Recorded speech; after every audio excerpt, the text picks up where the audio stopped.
यज्ञार्थात् कर्मणोऽन्यत्र लोकोऽयं कर्मबन्धनः तदर्थं कर्म कौन्तेय मुक्तसङ्गः समाचर.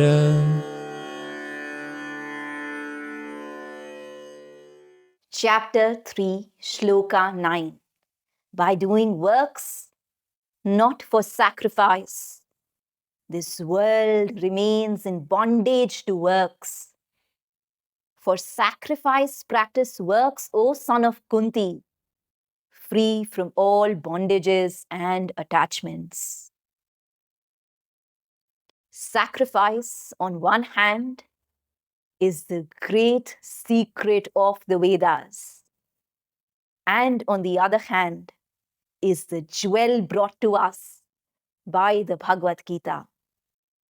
What is sacrifice? The word sacrifice in the English language has a slightly negative connotation. It also has a certain connotation that I'm doing so much for you, I'm sacrificing so much for you.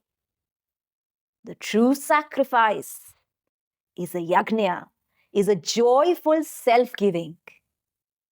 Whenever one feels that, oh, I'm doing so much for you, it is not a sacrifice. When one has this joy of giving oneself, and this giving of oneself is not to one's ego or ego of those around us, but to the true self, the divine self, the one self in which all of us exist and that exists in all of us. That is when it is a true sacrifice. And it is through sacrifice that one's ego opens to transformation, that a saving power can come and limit and correct and eventually transform the workings of our usual self-centered egos. To begin with,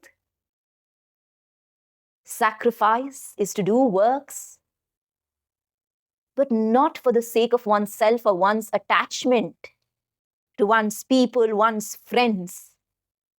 To do work as an offering, as a sacrifice. A lot of us do works for livelihood. A lot of us do work for acknowledgement. A lot of us do work to keep happy and satisfied the egos of those around us, our near and dear ones. The work, as one is doing in the spirit of sacrifice, may change, evolve, and transform. Or it may remain exactly the same work.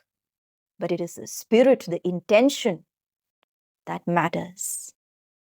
And as one brings in sacrifice, very naturally, very organically, one begins to do work with more and more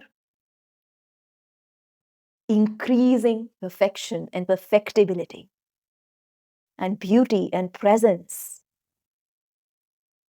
One begins to experience a deep joy at work. Work then is no longer a burden or something one has to do in order to be able to enjoy the world. It is an expression of who one is into life. Work is a joy and a play, not a burden. But when done as an offering, as a sacrifice with love and devotion. To give an example, you're working on a project which is your dream project, but not to do it for the sake of oneself, but as an instrument of the divine and for the sake of the divine. And very naturally, your work itself will acquire a very different quality. It will not be so much about creating vital excitement in the world. It will naturally become a work that is whole in character, that is living and breathing the values emanating from the soul. And that gives you the gift of being detached on one hand and yet being passionately involved with the project.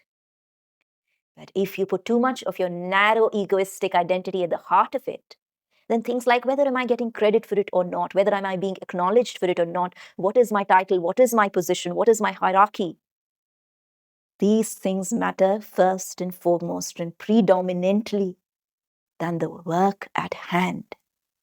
And when one does work as sacrifice, one slowly becomes freer and freer and freer. And actually, even if one does not consider high ideals like sacrificing, self-giving to the divine, even to attain any small aim in life, a fundamental sacrifice is the law of the universe. What do I mean by that?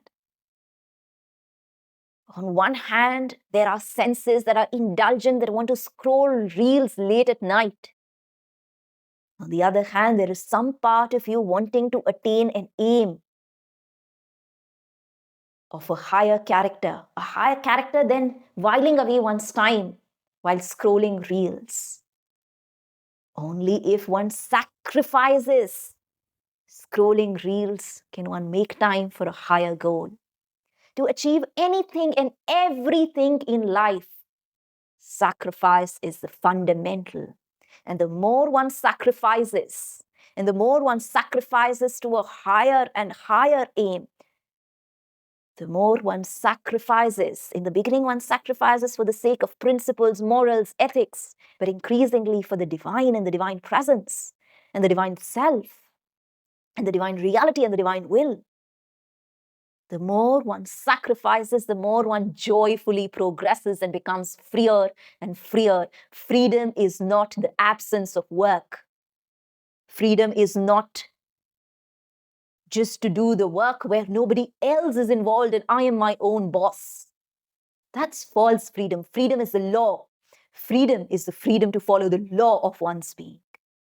And what unlocks that is sacrifice. This sacrifice is a psychological process and not a mental moral rule. Thus, this does not mean for the sake of progress on the spiritual path, one has to torture oneself or mentally impose that now not to do this. It is a science and an art of psychological growth. One must also be very careful not to use sacrifice as a transaction with God. Hey, I did so much for you. Why don't you do this for me? Then it is no longer a sacrifice. Oh, I'm climbing the stairs of Vaishno Devi. Please fulfill my wish. That is not a sacrifice. Self-giving to the divine does not work in the way human relationships work. In fact, sacrifice is exactly the opposite. Because most of the times, as human beings, as we engage in the world, we are fundamentally self-centered and fundamentally transactional. Even as we are being generous, there is an accounting going on at the back of our minds about how much have I given, how much have I received. Sacrifice is to truly give and serve as the divine, through the divine, for the divine. And as one does that, one becomes freer. One secret way of unlocking the power of sacrifice is to ask oneself, what would I do in this particular circumstance if I had zero personal agenda, if I had no ambitions for myself? What is the right thing to be done? What is it that the divine will has been preparing me and wants me to serve and do, to prefer to do that over everything else that one wishes to do? Many times not directly self-centered, but for the sake of one's friends, one beloved, one's near and dear ones. One gives them a certain preferential treatment. It's like they say, love your wife, but for the sake of the divine, not for the sake of herself. So in this video, we discussed and talked about the power of sacrifice that frees one from all bondages. The work that is done without attachment to one's ego, to the ego of one's near and dear ones, to the ego of the collective, work that is done for a higher purpose, from the highest consciousness, in the highest possible way. And as one does that, one is truly free from all bondages. Otherwise, one is into this rut. And to break free from that, it's not about letting go of work and pressures and tensions, but to do it in the right spirit. That when you are serving your company, See what is the soul inside this company. And if you really are feeling in this company that I'm working for, the soul is veiled, the values are veiled, then maybe looking at switching work as well, to allow that action to flow from the right inner space, agenda-less inner space. So with that, share with me in the comments below, what did you learn about sacrifice in this video? And I shall see you in the next one. I hope you found the video to be useful. If you would like to continue your journey with us, if you would like to help us support you in your journey, click on the link below and join us for a 2.5-hour signature masterclass called the Awakening Karma Yogi Workshop, where we run you through the fundamental stages of awakening to become a Karma Yogi, to be peaceful inside and successful outside. We talk about Swabhava, our true nature, and Swadharma, our soul's purpose, which are the building blocks of a life affirming, not a life negating spirituality. So if you found this video to be useful, click on the link below and I shall see you at the workshop.